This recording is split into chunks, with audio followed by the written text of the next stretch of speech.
অপূর্ব সুন্দর একজন মহামানবের কথা আছে, ইউসুফ আলাইহিস সালাম। আমরা সূরা ইউসুফ পড়তে শিখি নাই এখনো। আমরা সবাই মনে করি সূরা ইউসুফ মানে হচ্ছে ইউসুফ জুলাইখার প্রেম কাহিনী, আমরা এটাই মনে করি। সূরা ইউসুফকে আল্লাহ পাক সবচেয়ে শ্রেষ্ঠ উপন্যাস বলেছেন, আহসানুল কসাস। একটু গভীরভাবে পড়ে দেখবেন অর্থগুলো।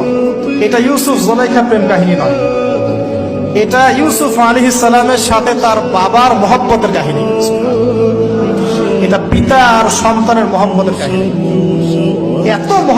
এত মহব্বত যে সন্তান 20 বছর আগে হারিয়ে গেছে, যে সন্তান কূপ থেকে রাজপ্রাসাদে, রাজপ্রাসাদ থেকে জেলখানায়, জেলখানা থেকে আবার মিশরের গভর্নমেন্ট মানে পলিটিক্যাল পাওয়ার এসেছেন।